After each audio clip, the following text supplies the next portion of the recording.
I snuck a sip of my beer when we were setting out. Well, that's 78 years bad luck. It's the allure of the first beer of the day. Welcome to the Brewery Adventure. I'm Courtney. And I'm Dan, and we're here to dive into the world of your local brewery. It's not just about the beer. It's about the vibe, the people, and the stories behind every tap room. From small neighborhood spots to big bustling brew houses, we'll bring you along for the ride. So grab a pint and join us on the Brewery Adventure. Cheers! Dan, we did it. Awesome. We got there. It only took 79 takes. Just kidding.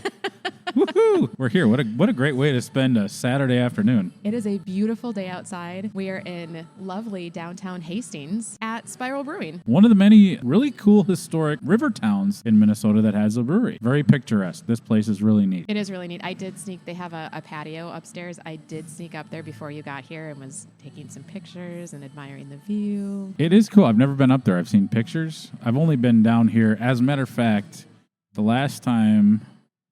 second to last time I was here, I sat in this exact spot because it's right by the outlet. Oh, it's your spot. It is my spot, yes. You can claim it. Well, Dan, we're getting ahead of ourselves here. We are. We have so many things that we need to do before we get into all this. First of all, we both have a beer on the table. We need to start out with the traditional opening of the podcast episode with a proper beer cheers. Okay, let's do it. Okay, what are you drinking? I've got the Spiralita. It's a Mexican lager, perfect for this time of year. This is not a video podcast, but it is clear and sunny outside, and it's going to be 76 degrees today. Perfect. It's perfect. Minnesota weather. I have the Townie Kolsch, also just a nice light day drinking beer. It's a very good go-to. One of the things, they do a lot of different things here, tap line wise with beer styles, but usually the Townie Kolsch is the first one that I go for. But today it was the Mexican lager, because what better way to wet your whistle in summer than a Mexican lager? So normally we're cracking open a crowler. Yeah. You might be aware of this, but I have quite a problem spilling and making a mess. It's like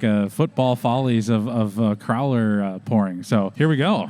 Ooh. Yeah, I didn't spill. Yummy. That's good. Oh, this is all I needed today. What do you like? What do you like about the Kolsch? I like that it is just light and easy to drink. I agree. I mean, you could, if you wanted to, drink many of these. And you know where they do that?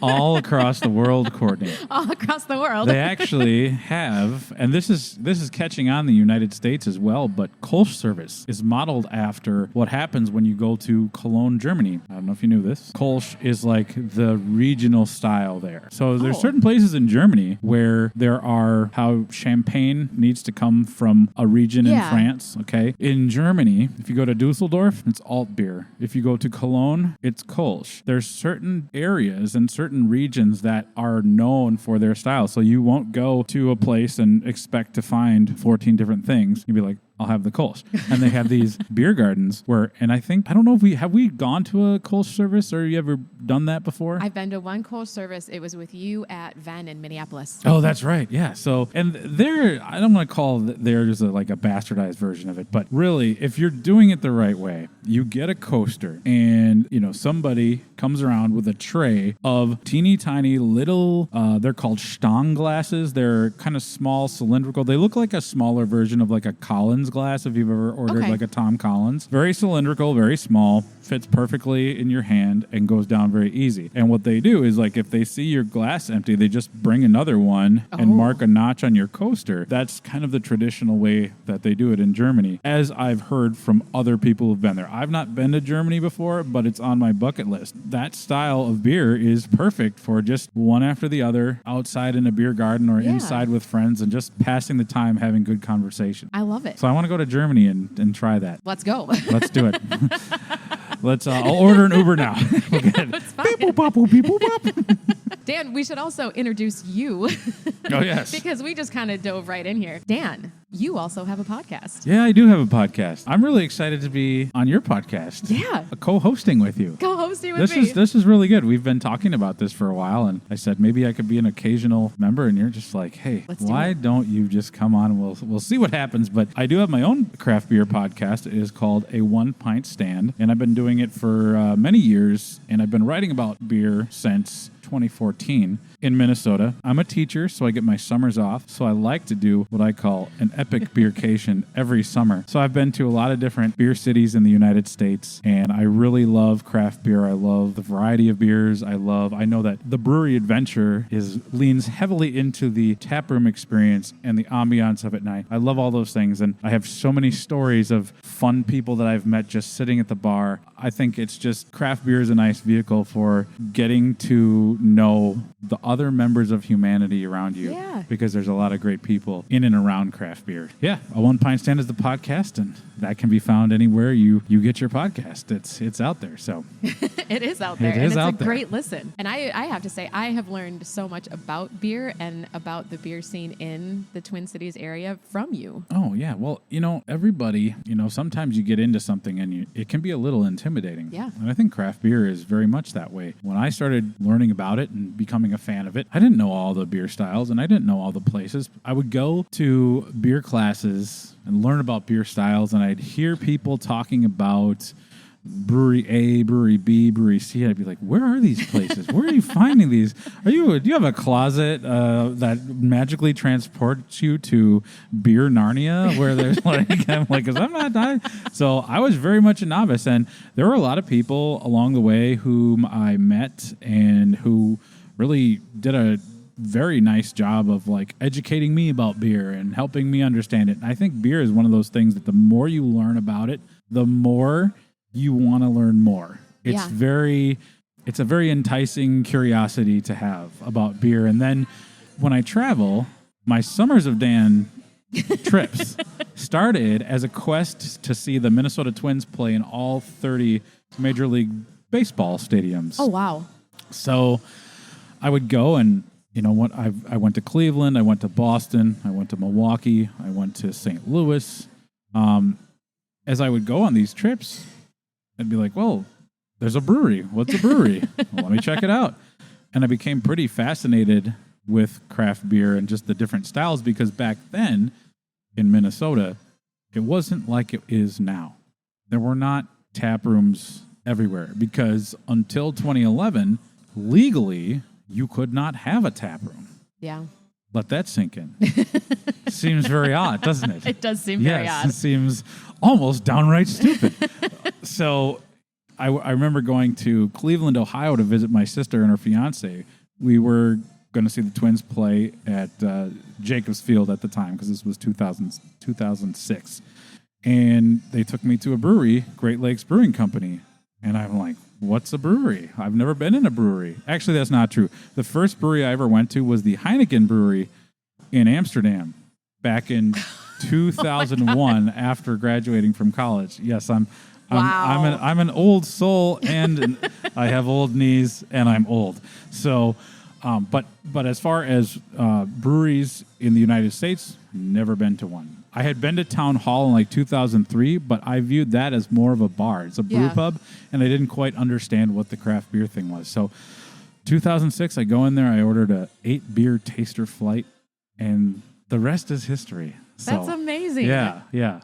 I had not heard that story from you before, Dan. That's really cool. Oh, yeah. It was, well, the whole reason why, so I took a normal-sized plane from MSP to Milwaukee, and then we downgraded to a puddle jumper, and it was really small, and the flight was a little wonky, and I was just I was very happy to land safely.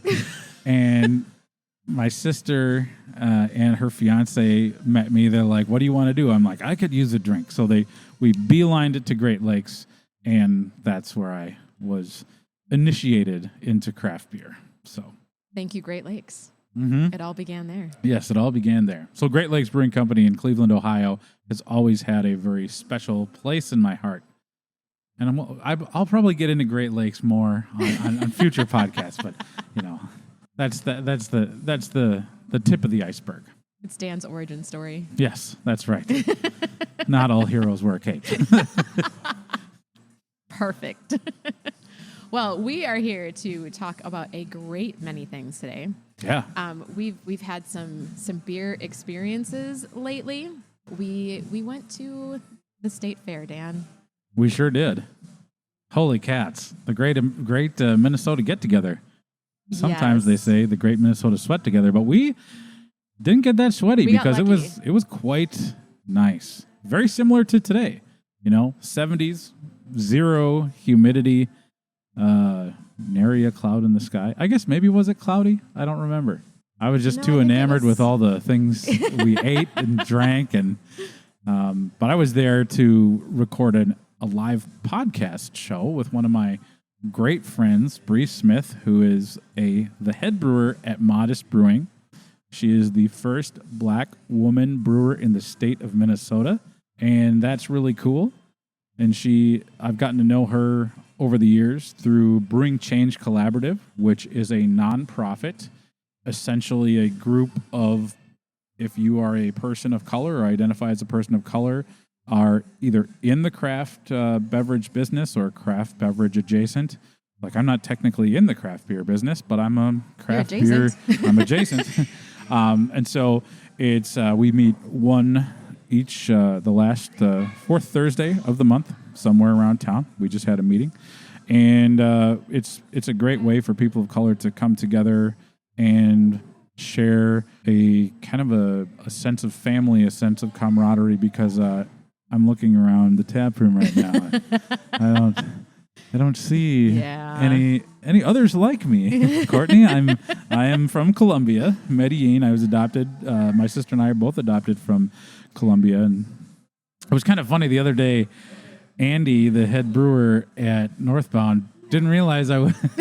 So he's like, "Wait, you're from Columbia?" I was like, "Yeah." Yep. Just kind of funny. So I met Bree through Brewing Change Collaborative, and that was back in 2020, right around the time that she got her first job at Modest. So, she started out as a delivery driver. During COVID, they would deliver beer to your home residence. I wish they still did that. Can we get that back, please? Remember when you were, Courtney, we're similar in age. I think we might be the same age, right? I think we're like days apart. Okay. Even. Oh, that's right. Yes. Yeah. And so you remember going to the bank, they had those things where they'd send that little cylinder through the tube. I wish there was like a beer flu network. Oh, yeah. Where like Modest could just send me cans of Super Deluxe through a tube, and it would magically show up in my fridge. That would be amazing. That would be fun. So she started out as a delivery driver. When COVID kind of came, we came out of COVID, the initial worst of it. But then she got into packaging because her delivery driver job was eliminated. Got into packaging, did that for a while. A brewing position became available, and she kind of expressed interest and kind of has worked her way up, which is not the norm. And I want to be very clear, that's not the norm in the craft beer industry. A lot of places, and this is not just like special to craft beer, a lot of places have, like, you go to apply for a job, you need minimum 2 years experience. Yeah. Well, how do you get that if you are coming from a different industry? So kudos to Modest for seeing Bree's intellect, passion, desire to learn more, desire to work hard. And they kind of promoted her, and they were like, "Hey, we're going to train you." And, and now she's the head brewer of one of the very successful production breweries in Minnesota. Yeah. I think that's really cool. I think it's awesome. And it was fun listening to her talk about her journey.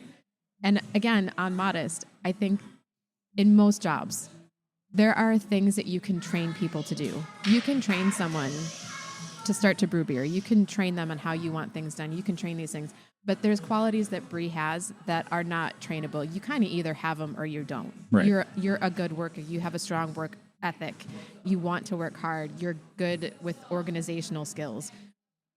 Those are like a little harder to teach someone. Right. The intangibles. Yeah. In every industry there are intangibles, and it's sad when you see somebody come in and they just don't have it. Yeah. Like, well, this is not for you. Bree has it. Yes. And that's why she's very successful at what she does. So she is. Yeah. And it's funny, like I look at her and for me, she just feels so iconic. Oh yeah, definitely. Like, oh my God, you are Bree. And she's so much fun to be around. She's so much fun to hang out with and have a beer with. She was absolutely delightful to go to the state fair with because she's a state fair person. Yes. She knew, like, oh, you want to get this? Okay, here we go. You just follow Bree. Follow Bree. Yeah. I can't think of really anybody better to go enjoy the state fair with than Bree. She loves it. And she does. I mean, I think I follow her on Instagram, and one of the favorite things, like of like the different days of the roof, where all the bras get thrown on the sky ride, which we did when we were there, and I'm deathly afraid of heights. And so, I think she posted, she must have been there yesterday. She posted again, day 8 roof update. A lot more brassieres and other things on there. So, if you need some new lingerie, head over to the Minnesota State Fairgrounds and bring a ladder and just go on the roof, and you can probably re-outfit your whole wardrobe of undergarments. What do they do with that when the fair's over? I hope they donate it to charity or something. I don't know. I'm sure some of them are brand new. Maybe some of them are not. Either way, what an interesting thing. So, yeah, the state fair was a lot of fun. It was a lot of fun. I am not a state fair person, Dan. No. You mentioned that before we went. I was like, are you sure you want to come on the first Saturday of the fair is usually, no matter what the weather is like, it's usually very crowded. And that day was, it was nuts to butts out there. And it was exceptionally beautiful outside. Yep. And so when it's a nice day with no humidity, everybody comes out. So I'm like, are you sure you want to do this? If you're not into crowds and you're not into lines, this might not be the thing for you, but you braved it. I braved it, and I think it seemed like you had a really good time. I had a surprisingly good time. I might even go back to the state fair next year. That's crazy. I mean, this year I legitimately went because I wanted to see your podcast and I wanted to be there for your interview with Bree, and I wanted the pumpkin ale that was in the craft brewery area because, again, you can't have it all the time, and I seek it out. I was not able to drink it at the fair. Yeah. I drank a lot of other very good beers, and I was very happy with it, but I had 2 goals, and I only accomplished one of them. Did you have a favorite state fair beer? I did. The Double Agent from St. Paul Brewing. I had that in my little craft brew flight that they have in that area. That one was really, really good. Double Agent was do you remember the style? What style was it? It's a Belgian double. A Belgian double. Oh, yeah. Okay. Yum. That's a good style. It was delicious. That's a very good beer style. St. Paul Brewing, it's interesting. That's changed a lot over the years. It's started off as Flat Earth. I remember it as Flat Earth. Yeah. And so that was pre-taproom days. Remember you'd go to that place. It was on West 7th, kind of in a weird kind of nondescript area. I don't even know if I could find that location anymore. They were by a bike path, Dan. Oh, well, yeah. See, I wasn't into biking back then. I was more of a get in your car and go someplace kind of guy. Now I'm getting into biking. But I remember going there one time. It felt like you were going into somebody's garage, getting samples, and you couldn't buy a pint of beer. So they would pour you samples out of growlers. And then they found a spot after the taproom bill in 2011. They moved into the old historic Hams site. That's where I knew them. Yep. Okay. So Hams was everybody knows what Hams is. What people may not know is Hams used to be a Minnesota brewery. Now they've sold off, and I think they're brewed by Miller Coors or, Pabst initiated them into their whatever that big conglomerate umbrella is. I'm told that a true Minnesotan will have at least one piece of Hams, something, a piece of apparel or a sign. That's how you know you're from Minnesota, is you have ham stuff. I have an old school kind of a tin Hams beer tray down in my basement. I think that's a neat thing. Somebody Dan, got that are a for true me. Minnesotan. I am, yes. I mean, pretty much lived here my whole life, minus 10 months when I was out of the country. Out of the country. Living my best life in the Andes Mountains. But yeah, so Hams, so they moved to Hams. Now, what was interesting is that when they changed hands, they sold. The people that bought them kept the Flat Earth Brewing name, which weird. That was a little. I don't think I'm speaking out of turn when I say that was a questionable decision.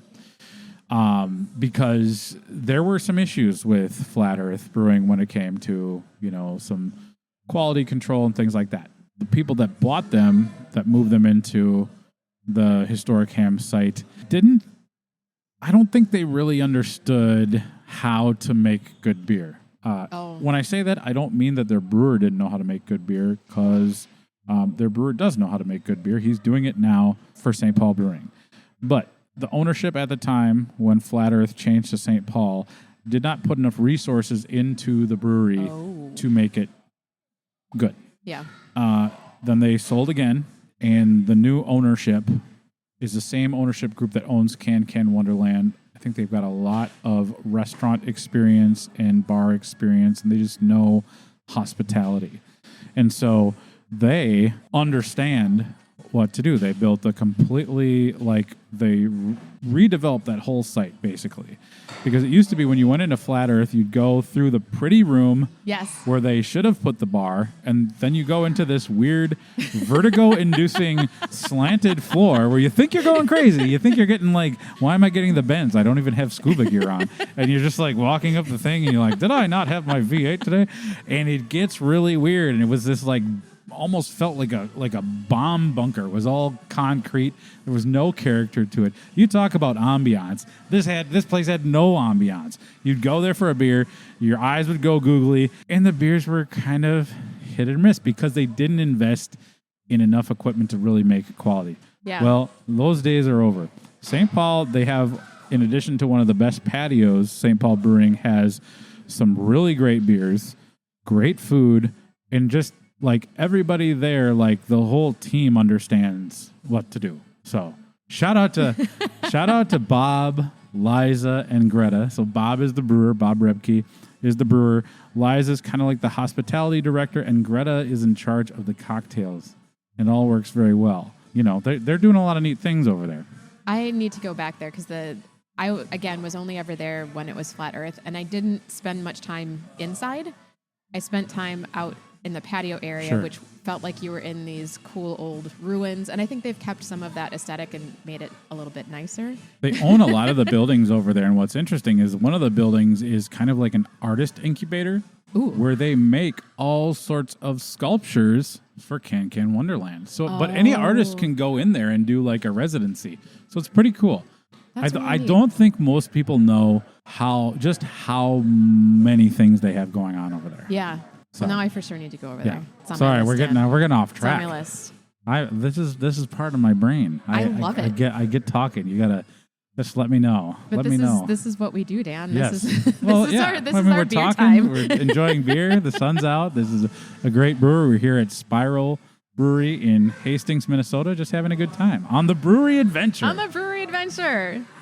And what an adventure we're having. Yes. We're going to hop back to the state fair, though. Yes, let's do that. There is a beer that's very important to you. Let's get back in the podcast sky chair. We're back.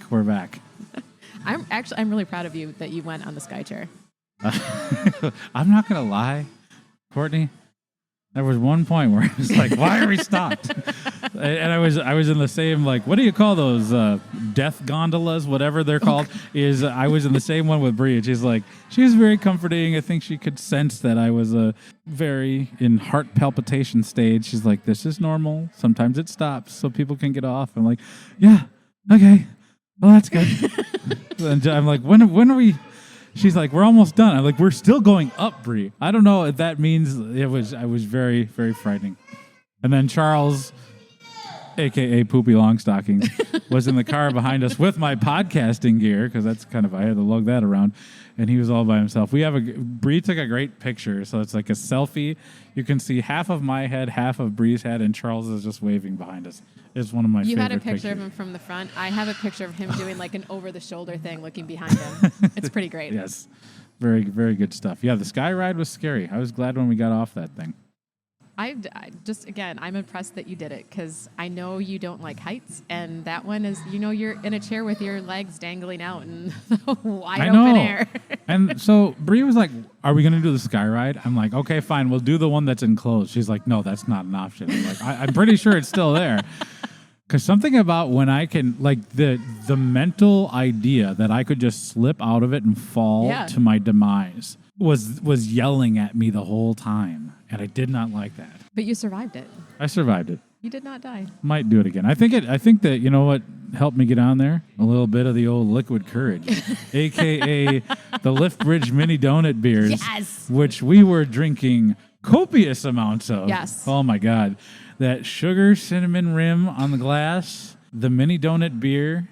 I don't know how they get that malt to taste like cake donut. It's a marvel, a liquid marvel. You hyped this beer up to me. I hope I didn't overhype it. No, you didn't. You didn't overhype it because every time you were talking about it, I'm like, it's a mini donut beer. That can't be right. That can't be good. But I'm like, I'm gonna try it. The gang's all drinking it. Yeah, and I've had other like donut beers that may or may not hit the mark. I don't know if you recall back in the day, Rogue Brewing did a Voodoo Donut series. Ooh. So Voodoo Donut is a very popular Portland, Oregon donut chain.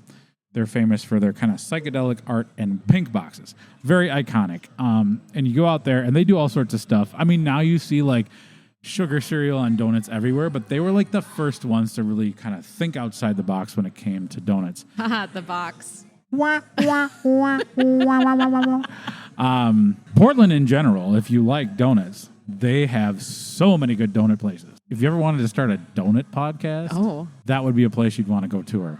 Because... oh, my God. Donuts. Is it like the donut capital of the... They get very eclectic. There's a place called Blue Star Donuts, and it's like the Michelin star donut. What? They use, like, crazy, like, organic ingredients and, like, good, like, it's, like, upscale. It's not. We're not talking about your, you know, regular old Krispy Kreme. We're talking, like, somebody sitting there in a chef's apron with, like, one of those little tweezers and putting a little gold foil on the top of it. It's very weird, but very good and very expensive. So budget accordingly. If you're going to Portland, Oregon for donuts, you want to bring an extra couple $100. If you really want to go. I mean, you don't have to, but, you know, I was there in 2018 and I got 2 donuts. It was like north of $10. And this was like before COVID and everything got real expensive. So, oh man, would I do it again? You bet your butt I would. Yeah. Because they were delicious. Anyhow, the mini donut beer, I hope I didn't like overhype it, but like... even with as much hype as you had and as much like, that can't be right that I had, I drank it and was like, oh, no, this is good. Yeah. I want more of this. Yeah, and that's what I think makes it special is the State Fair is really the only place you can get it. Now, sometimes, like for their anniversary, which is coming up, I think it's going to be their 17th anniversary this fall for Liftbridge. But sometimes they'll have like some leftover kegs. The first couple years that beer came out, they ran out. Can you imagine the torches and pitchforks and angry I'm trying to picture fairgoers? You going to the fair wanting your way to start the day beer. I know. And being told, no, you can't have that. I would have been pissed. But the year it came out, I kind of knew it was happening ahead of time. So I was like, I'm going to get there early for this mini donut beer that I think is going to be pretty good. Yeah. I'm glad to hear that it lived up to the hype for you. Because I feel so bad. Do you ever feel bad when you're like, oh, you got to try this thing? And then the person that you were telling about the thing, they try the thing, and then the thing is just like, meh. It like, happens to me all the time, Dan. Okay. I mean, you and I both get excited about a lot of things. Yes, we do. And quite often, I am way more excited about something than someone I'm saying, like, you should try this. It's really great. Yeah. Yes. I'm used to that feeling. The giddy excitement of it. And I was pretty sure you were going to like it, but I'm like, what if Courtney doesn't like the mini donut beer? Oh, no. We're going to need a plan B. There was happy beer face. There was definitely happy beer face. Happy beer faces all around at the fair. Yes. What else? I was really horrible about keeping track of what kinds of beers I was having at the fair. I did really good when I got my flight from the craft brew area that I took a picture of everything that was in my flight. Yep. And kind of after that, it all went away. And I was just drinking really good beers and not keeping track of what they were. Well, lucky for you, the way my brain organizes information, it's not like a supercomputer. It's more like, a Rube Goldberg project from a 5th grader who really doesn't pay attention, but got it together. So from the Brewed in Minnesota Craft Brewers Guild our steps here? exhibit, we went to go get a Grape Ape slushie at the wine place. Then from there, I think did we go back to Ballpark Cafe? I remember that after that, I wanted a Pronto Pup. And we're Yes. like, well, yeah. So we And it got was right by more it. more mini donut beer, Pronto Pup. Then we headed to the Giggles Campfire Grill where we hung out for a while. Yeah. I don't remember did you get the dill pickle Kolsch from Millstream Brewing or did you go with something else? That's what I can't remember. I don't think I had. I think everybody else, for some reason, had the dill pickle beer. I was and pretty surprised by that because I'm if you like- listen to the previous episode of the Brewery Adventure, you know how cuckoo for dill pickle everything that Yes. Courtney is. She's the master of the dill pickle fest. What the hell was I doing? Well, the reason I got it was because I knew it came with a baby dill Yes. and a wedge of dill Havarti. And I'm pretty sure I was eating everyone else's garnishments because I didn't have my own.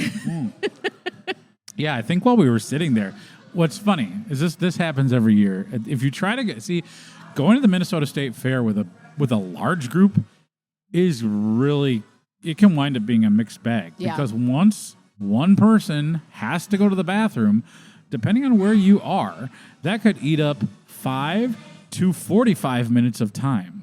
Because the lines for the bathroom are crazy. Now, we kept going back to the hidden bathroom behind the Pronto Pup stand Yes.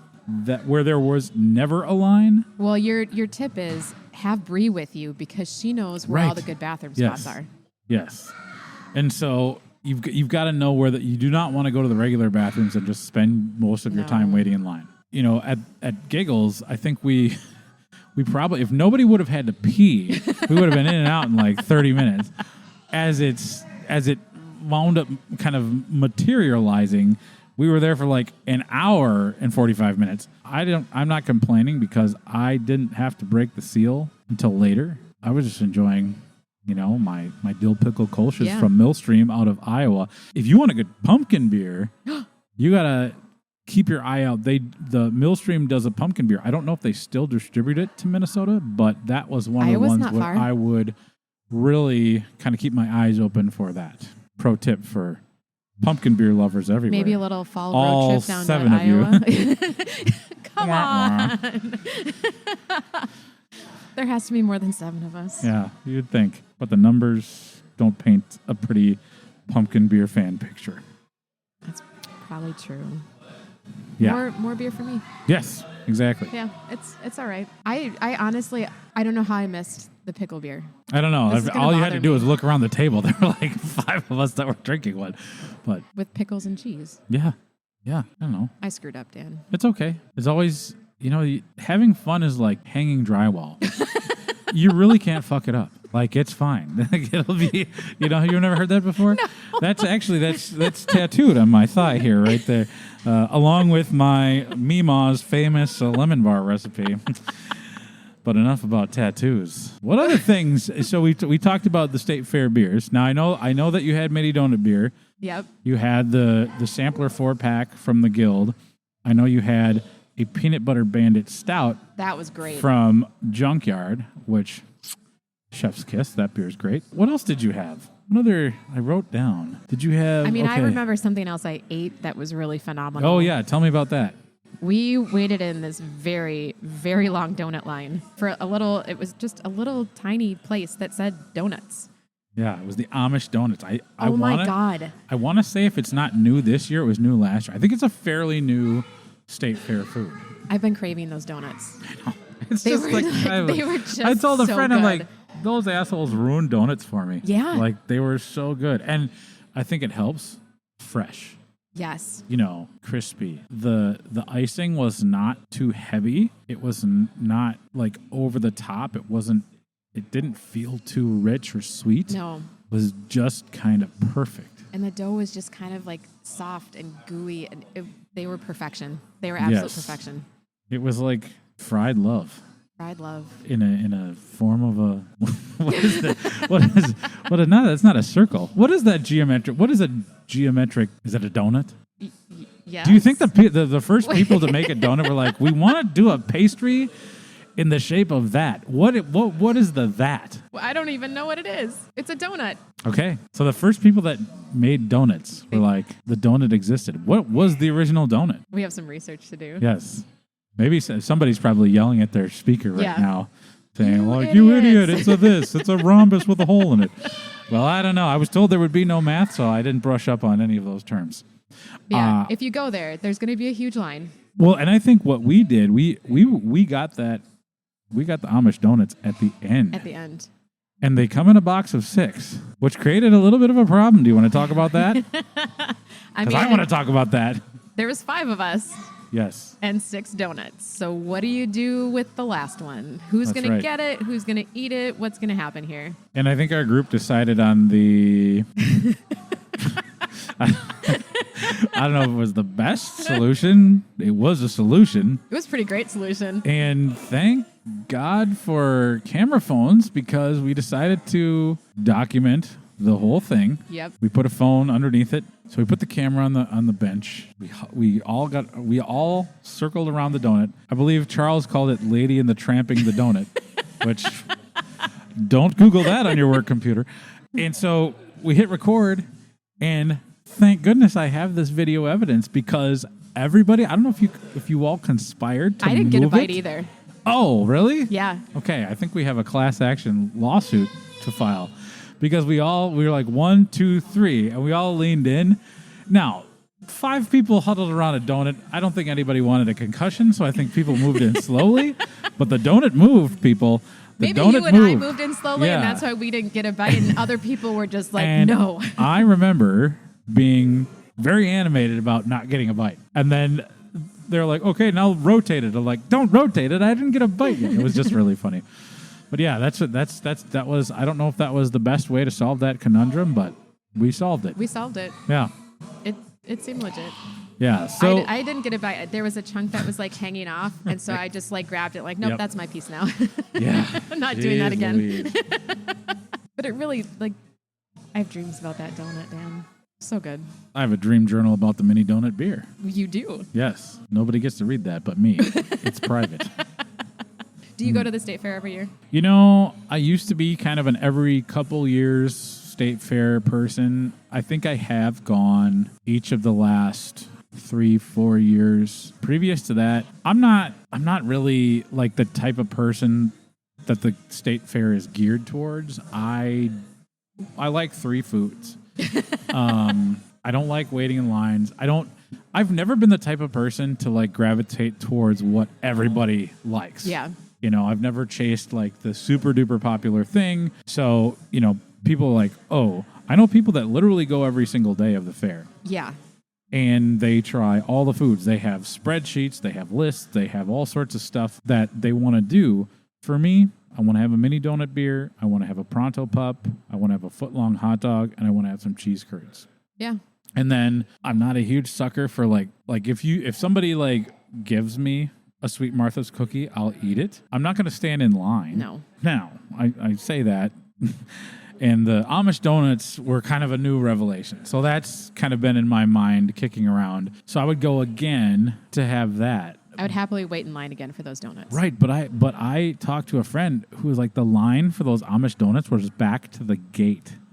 That was like that. I mean, we got off lucky. Yeah. Bree timed it was 33 minutes. And Wow. some might say, hey, that's like a whole sitcom episode. You waited in line. Well, we were talking and we were, Yeah. you know, but it was moving fairly quickly. I think once you get within the smelling distance, Yes. you're like, oh, I'm so glad we're in this line right now, because tears of joy were streaming down my cheeks like the mighty Mississippi. So- but I don't try all the new beers. Some people are like, go try this. People are like, go try the soft serve that had prize Like the raspberry raspberry, sour, and I'm yeah. like, no, I'm not doing that. So I'm not the type of person that the state fair is really marketed towards. But like I liked it this year. I was telling people that I had more fun at this year's state fair than I've had in a long while. So it was the right amount of people, because it was a manageable amount of people to keep track of. Yes. And everybody kind of got to do kind of what they wanted, and yeah, it was very good. I liked our little 5 group. out of 5 stars. Would do again. I liked our little group. It did make things a lot easier. It especially made me happy to have Bree just kind of directing traffic and taking charge. Like, we're going to go here, then we're going to go here. Okay. Yeah. Because it was a sea of people. Yep.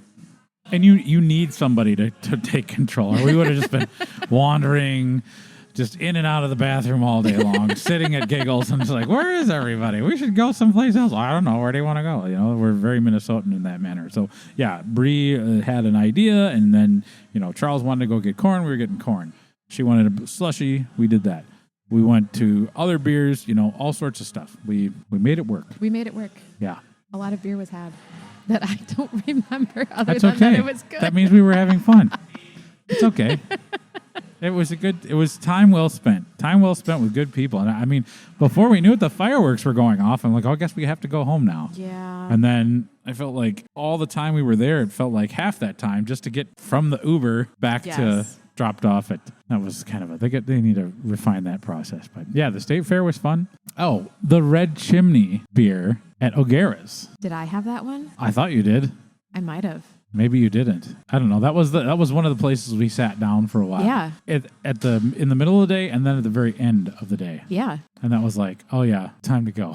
Then we heard the fireworks. Like, okay, yeah, because they had the bathroom. That's right. That's okay. So I don't want to. Should we say this? Because I don't want to give. You know, like fishing. You don't want to give away your fishing spots because then next year everybody's there. I don't want to give away my secret bathroom spot, but it's at O'Gara's. It's at O'Gara's. Like you go behind there and you get a whole bathroom to yourself. Yeah. And you're not peeing in a trough. Nope.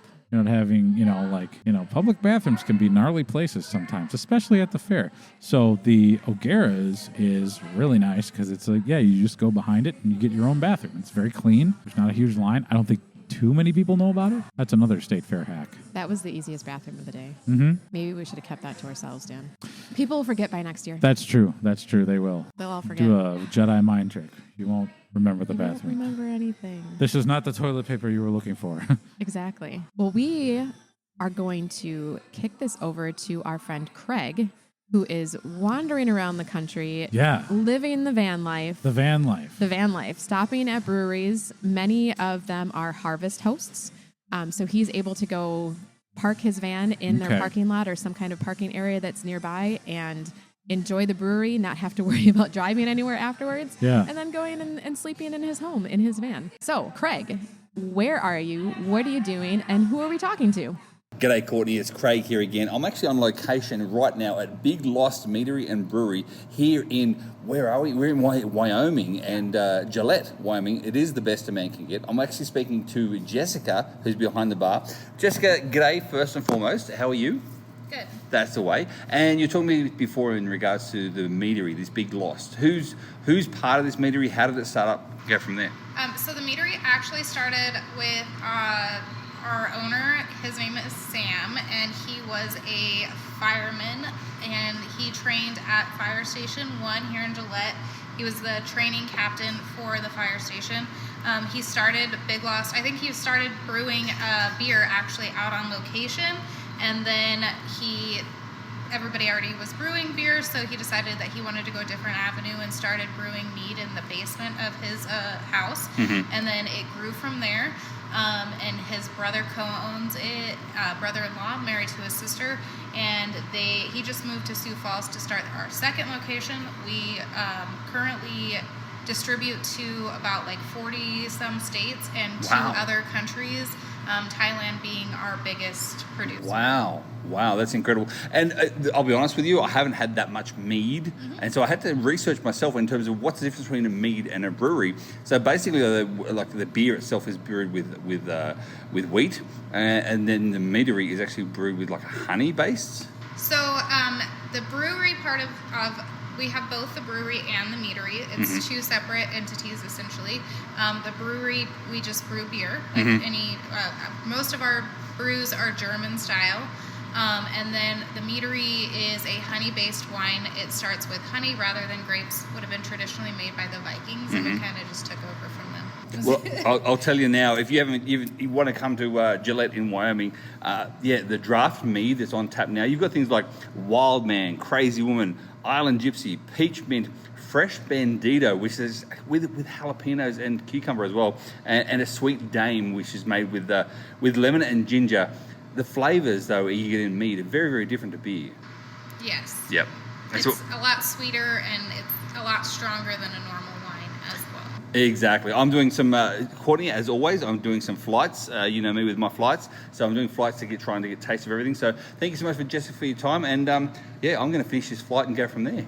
All right. Thank you.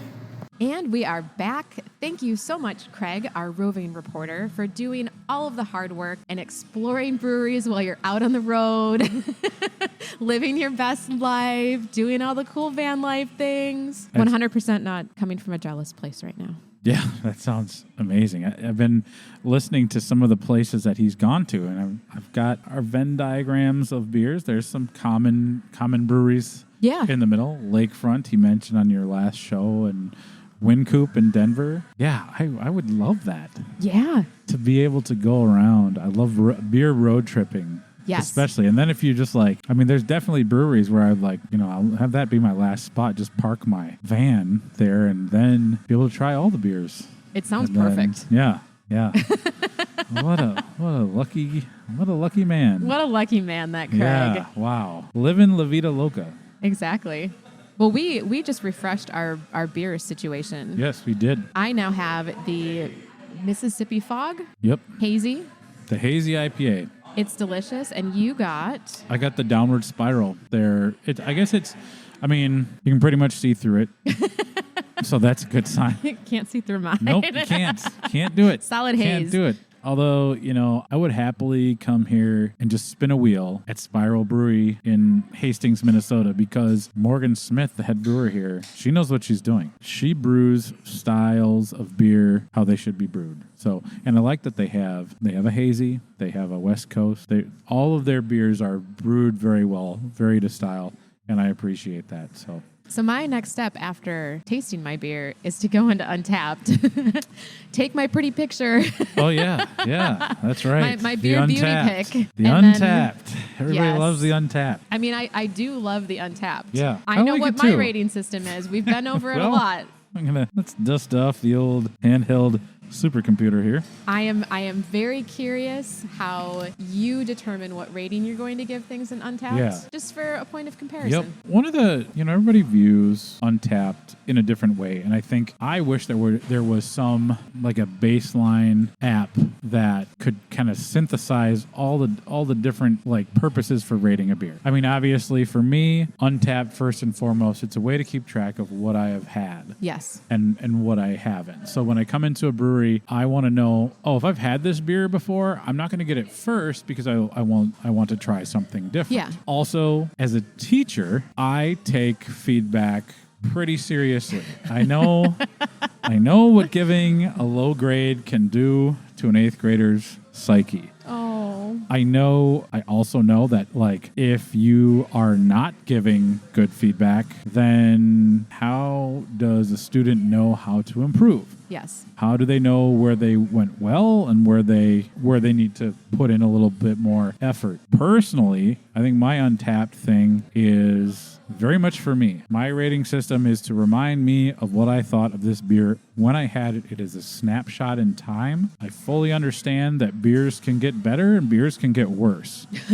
So when a place starts out, a lot of people, they go to a new brewery and the beers aren't good. Okay, what does that mean? Well, it could mean a lot of different things. Yeah. It could mean the brewer sucks. It could also mean that maybe they're still figuring out how to brew the recipes that they started doing on a 5-gallon batch, now on a 15-barrel system, which a barrel, have you ever covered this on the show? No. Have you talked about how many gallons are in a barrel? We do not get into technical things, Dan, so this is that's fantastic right now. But I don't want to... No, Okay, so... We don't get into technical things because I don't know technical things. Okay, so a barrel of beer, just for volume, I'd be curious to know what this equates to in metric. That's why, Craig can tell us. Hey. Because I know that there's different terms for different things. A barrel of beer is like 31.5 gallons. Okay. A 5-gallon batch of beer, what you would call like a sixtel. It's like 1/6 of a barrel. So in my kegerator at home, I have a half barrel, which is just a hair under 16 gallons of beer. It's 15.5 gallons of beer. That's a lot of beer.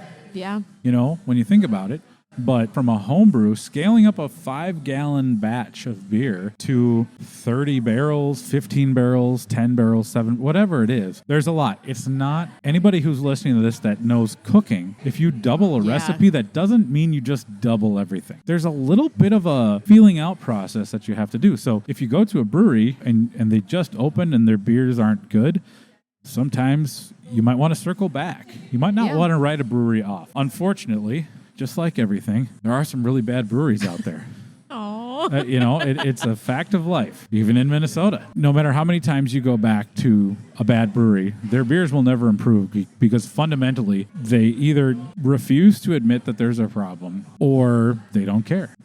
There's all sorts of reasons. So let's bring it back to Untappd. So Untappd, I want to know for me what that beer was like in the moment. Yes. Now, here's a couple things that bother me about Untappd. I think there's people, if they don't like a beer style, then don't give it a rating. I would agree with that. Because somebody will be like, well, I don't like IPAs, 1.5. Why were you drinking that beer to begin with? Exactly. Well, it's fine if you want to drink it, but just don't put it into a rating system because that's not helping anybody. Yeah. That's skewing the numbers in a way that is not helpful. Also, I hate to say it, and I think Craig has mentioned this several times, brewery owners, brewers, people working, they look at Untappd. Yeah. They actually put a lot of stock in Untappd, fair, unfair. Personally, if I were a brewer, I would not, because I think there's too many people out there. There's no tuning protocol for putting in numbers. The way you rate beers and the way I rate beers are different because we're two different people. We're two different people. And we have different reasons and rating scales for doing it. So for me, a beer that is okay,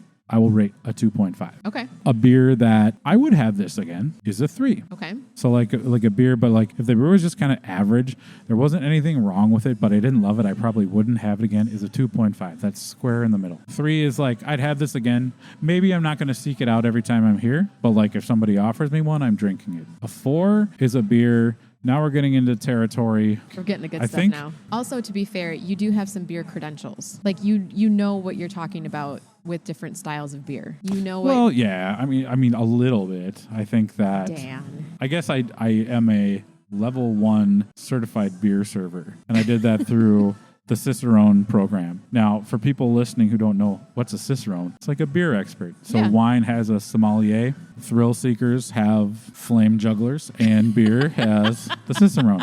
I like to go in here and I want to check out what did I rate beers that I've had here, because I know I've put this in before, Downward Spiral, and I do like being able to go back and look at. I did have this before. Oh, you know what? I've never rated this beer before. Okay, this is perfect. Okay, so you don't love to nerd out about the beer, but we're going to. No, we are totally nerding out about it now. Okay, so when I think about West Coast IPA, yes, there's a couple of things that style needs to have, hallmarks of that style. Now, basically, when you're analyzing a beer, you're looking at aroma, appearance, flavor, and mouthfeel. Those are kind of the core things. When you go to a beer judging competition, you are judging those categories, and there's a point breakdown for that. First of all, it needs to have a certain smell. If it smells like there's off flavors, unfortunately, that can occur in a beer. And so one of the things for an IPA, if you are smelling your beer, you don't necessarily want to smell anything that would resemble freshly cut pumpkin or vegetal in general, because that is an off flavor. If you smell those things, it could be one of two things. It means that the beer maybe is just too young and it's not quite done fermenting yet. It could mean your beer can literally smell cheesy, and that means the hops are old. If you smell hops and they smell cheesy, is that a bad thing if my beer tastes like cheese? I would say yes. Yes. I mean, now, beer cheese soup, that's great. That's where you want your beer and cheese to combine. You do not want your beer to be tasting like cheese. If your beer has an oily, slick feel, if it tastes buttery, that is a off flavor. So if your beer smells like butterscotch or the artificial movie buttered popcorn flavor, that's diacetyl. That's another off flavor. DMS is an off flavor that will oftentimes sometimes come across as smelling like creamed corn. Ew. That's a thing. So if you're like wondering, well, how do you figure out what these off flavors are? I'd like to give a little shout out to a book called Tasting Beer, written by Randy Mosher. That's a great intro level beer book for anybody wanting to really get into dissecting and understanding beer styles and identifying off flavors. There's a million different off flavors. There's an off flavor, I think you've experienced this before, that literally smells like baby vomit. Like that's a thing. For sours, we're like that. Yeah. There's an off flavor that smells like acetone, so nail polish remover. That happens in bigger beers, high ABV beers, where the yeast kind of peters out and gets overworked, starts kicking off an aroma that smells exactly like nail polish remover. It's disgusting. So I'm smelling this beer right now. I do not smell any bad things. I smell a little hint of grassiness. I smell kind of bright, a little bit of like kind of a hint of fruit, kind of like tropical fruit, a little hint of like kind of pine. So that's the first thing. Aroma. Yeah, this is there. Now let's give it a taste. Okay, so it's bright. It's got a little bit of like orange peel at first, but then, you know, when you sip a beer, and most people listening probably know this, the flavors will change. You need to kind of like let it really think about it, because there's like also when you're smelling it, there's like when you inhale through your nose, try exhaling through your nose after you take a sip. That's called retronasal exhaling. I'm trying it. Yeah. And so sometimes you'll get different things that way. As you let it kind of sit on the palate, this is 7.4%. So it's a heftier beer. There's a little bit of warming from the alcohol. Now, as it settles, I've taken a sip on the very back of my palate. I'm getting a nice little kind of bitter, almost like a kind of pine resin on the back of my tongue, which you're going to say, do you often go around licking pine trees? Only in the winter months, Courtney. Only in the winter months. You do what you got to do, Dan. But yeah, you know, hey, we're not here to yuck somebody else's yum. So it's got that kind of dry, bitter finish, which is a hallmark of like American IPAs. Also, let's look at this visually. It's Hello, very I can pretty. see you through it. Yeah. Okay. It's not hazy. West Coast IPAs, American IPAs, if they're of a certain style, you should be able to see through them.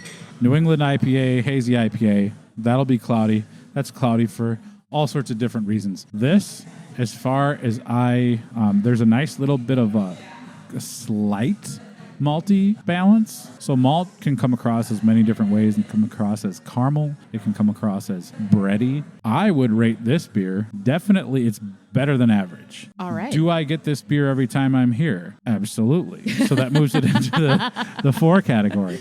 I would rate this actually because for me, it's better. I want this all the time. I would buy this off the liquor store shelf. Is it like the most amazing American IPA I've ever had? No, but it's very good. So I would give this a 4.25. Nice. Yeah, checked it in. Downward spiral. What have you rated a 5? Have you rated anything a 5? Yes, I can find that information. I sometimes wish they would break down their rating system so you could be rating it for different qualities. Yeah.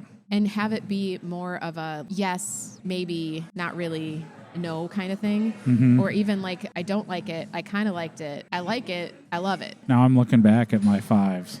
Uh-oh. No. Wait, you do have 5s though? Yes, I do. Okay, so here's one of the 5. Triple Carmelite, Belgian triple. Oh. Readily available in any liquor store. It's one of the best triples around. Surly Pentagram. Oh. We've got. Was that the sour? It's the sour one, yeah, the dark sour. AleSmith Speedway Stout. Three Floyds Zombie Dust. Ooh. Lou Pepe Framboise. Brewery Brasserie Cantillon. Heady Topper, The Alchemist. Black Note Stout, Bell's Brewing. Maple Barrel Aged Threat Level Midnight from Barrel Theory. 6-hour tour, Minneapolis Town Hall. Dangerous Man, Baltic Porter aged in Weller bourbon barrels. Yeah, so I've got quite a few 5s. As you said one time, sometimes a beer hits you where you need to be hit. Oh, gosh, Dan. And that's what... Ooh, New Glarus Cranbeck. Did you ever try that? I know I've had a cranberry beer from them and a cherry beer from them, but I don't know what they were. Cranbeck might have been it. That's why when everybody talks about New Glarus and they bring up the Spotted Cow, I'm always like, they've got other really tasty, unique things. Oh, I was just writing about this today. This Cassis Brewery Lindemans, that is also a fruited lambic, purchased at Sergio's World of Beer in Louisville, Kentucky. And so I do rate beers 5. I'm not going to say which beers because I don't want to throw anybody under the bus, but there are some maybe low. So I have 7 ones. 5 of these beers had noticeable off flavors. So if you've got a noticeable off flavor that's really bad, for me, I'm like, I don't want that beer again. Yeah. Because it was so bad. What if it's like years later and maybe you should experience the beer again just to see if maybe things change? Yeah, and I think with that is like kind of tread lightly. For me to go back to a bad brewery, I'd probably have to drive by several really good breweries. Yeah, that's hard. And some people are always like, well, why haven't you been to Brewery X? Yeah. That's like maybe out in a western suburb. And I live in St. Paul. My response to that is like, if you want me to go to Brewery X, that means I have to drive by this place and this place and this place and this place I really love. all these places, and I'm not doing that. Yeah. I don't need to. Because as harsh as this is to say, I think that part of when a brewery closes is that shows the maturing of a craft beer area. If Minnesota wants to be taken seriously as a top tier craft beer destination, we can't have any bad breweries. You go to Fort Collins, you go to Burlington, Vermont, you're not going to find a bad brewery. You go to Asheville, North Carolina, you're not going to find a bad brewery. Yeah. They don't tolerate bad beer. And I think that's the maturity of a beer scene is understanding what is acceptable and what you are willing to pay money for. I'm not willing anymore to pay money for somebody to dial it in. Yeah. That's not what I'm going to do. I'm not going to fault anybody who wants to do that, but like, I want to come here. Yeah. Why would I go spend my money on beer that is made at a place that maybe they don't care? Maybe they're not paying attention to detail. If I come to Spiral, I know that from ownership on down to the people pouring the beer in the tap room, that they have been trained and they know that if they're pouring a beer that's not up to par, they're not going to serve that beer. Yeah. That, unfortunately, that isn't the norm everywhere. Do they just put it on tap and someone's going to buy it? Someone's going to or drink they'll it? be like, oh, we brewed this beer. It turned out like this way. Let's put a little fruit into it, or let's put an adjunct in there and just call it this stout or this fruited IPA. Like that's not acceptable. Yeah. When you're charging $7, $8 a beer, Yeah. I'm sorry, I'm not going to pay for your lab experiments. But that's just me. And everybody has a different thing. But personally, would I like to see that mentality be the norm? Yes. Because I don't want to come in contact with a bad beer. Yeah, it makes me sad. So my Untappd, it's got, kind of all over the place. But somebody would be like, wait, why'd you rate that a 3? I thought you liked it. I said, yeah, I did like it. That's why it's a 3. And that's my rating system. I feel bad because brewers will look at that and people looking to go to breweries will look at the Untappd score. And there are certain styles that top out at a certain score because people don't drink them. And there are styles that like their average score is way higher because people are like, oh, that's awesome. That's great. And a lot of those people are inflating that number. So sometimes my fear is that there could be a brewery making really good beer. It might not be the hype styles that people want. Yeah. But they're making really good quality beer. And somebody walking in the door would have a really great beer experience. Yes. And if they're glossing over that because their average rating is like a 3.57 because nobody's rating their Pilsner very high, that's unfortunate. So I think things like Untappd are flawed because there's no baseline. We haven't all been trained to understand what it's for. Yes. So like sometimes I'm like, well, if you didn't like a beer, you could rate it. That's your prerogative. But also maybe understand what your rating is going to do. Yes. There's a ripple effect. There is a ripple effect. And beers that I've had that I truly would not drink this again. Right. I can't finish this. This is not a good beer for me. I won't rate that. Yeah. There's no point to that. And maybe that's when you circle back later and try it again. It's like, oh, this beer's gotten a lot better. Now I'll put it in there. It's it's everybody's individual prerogative. I know I like to give you crap because when I first looked at your rating system, I was like, oh. What are you doing? Wow. I wish you could have been my 9th grade algebra teacher. But yeah, I mean, it's your Untappd. It's my Untappd. Everybody has their own way of doing it. So. Everybody has their own way. And, if you're looking for a good brewery around you, take the Untappd ratings maybe with a slight grain of salt. If you see something that is a little bit lower, don't think that that's going to be a bad brewery and you shouldn't go there. Right. You should go there. You should try some beers there and see what you think about it. Yeah, exactly. Having that understanding, like the average rating of a lager is like 3.5. I'd say that's pretty damn good for lagers, and you might want to go there because you might be really excited about what lagers they have. Yeah. Untappd is an interesting phenomenon. I like it. I just don't put a lot of stock in it. Mm-hmm. It's fun for me to take my beer pictures and post them somewhere. Yeah. And keep track of what I'm drinking. It's one piece of information. I don't necessarily think it should be your only piece of information if you're deciding on where to go. Absolutely. Dan, thank you so much for being part of the brewery adventure. Hey. We are going to be doing this again. We hang out and drink beer all the time. I know. So why we not do, come on and talk about it? Might as well bring the microphones. Bring the We're going to have these microphones. conversations. Sometimes you just like wear a wire so people that'd be could dangerous. hear what we're talking about. I got for the next episode, I've got a really good pumpkin beer story because I know you're into that. And we'll be getting into the season. All right. Despite the fact that they're already on the shelves now because of seasonal creep. And that's another thing we could talk about. But I mean, my pumpkin ale from Boom is on tap right now. Mm-hmm. I had it last night. It was delicious. It made me really happy. probably means it's going to be out by the time Halloween gets here, which makes me sad. Well, it will be because I'm over there drinking it all the time. And that's not a bad thing. It's mine. That's right. All right, Dan, where can people find you? People can find me on Instagram, Blue Sky, Facebook, Spotify, Apple Music. If you just search A One Pint Stand. If you want to see my written content, you can go to aonepintstand.com where everything is on the website. And I've got a Patreon. So if you're like, I like the dulcet tones of Dan Bobian, where can I hear more? If you really have a little extra cash burning a hole in your pocket and you want to support local podcasts, you can go to my Patreon and sign up to get access to the special Patreon episodes. There's some video content on there that's interesting and some Patreon specific episodes that don't get out to the regular public. There's also clips. There's also extended versions of your podcast episodes, like the one you and I did for All Pints North that has a bit of an extended clip about my wild Saturday morning that's only available Most on your people, when they go to All Pints, they have a wild Saturday night, not court day. So if you want to hear that story, go to the Patreon, look up A One Pint Stand, and you can become a pint hoister or a keg stander. Your prices are very reasonable. Yeah, you know that I'm not trying to break the bank. I know like everything's more expensive now, but I also know it's that like cheaper than a pint of beer. Yeah, there you go. Boom. Done. That's all you need. Listening excitement. All sorts of good stuff. Yes. I am Courtney. You can find me at Courtney@thebreweryadventure.com, thebreweryadventure.com website, or on Instagram at thebreweryadventure. Make sure you put in the, because otherwise you'll end up on someone else's brewery adventure. It might be a good thing. I don't know. I haven't really checked it out. You could end up anywhere. The internet can be a magical place, or it can be a wild place. Not very entertaining place. So go to The Brewery Adventure. You can check out the website for all kinds of links from stuff that we've talked about on today's episode and previous episodes. So thank you again, Dan, for joining the Brewery fun. Adventure. Oh yeah, I'm very excited about this new kind of podcast friendship that we have. Aww. We're going to have lots of fun. We always have a good time together, and I love when we talk about beer. I think recording it is just the next step. It's the next step. Beer friends are the best friends, Dan. They I stole that from you. certainly are. They certainly are. Thank you. Yep, cheers. I am smelling anything like freshly.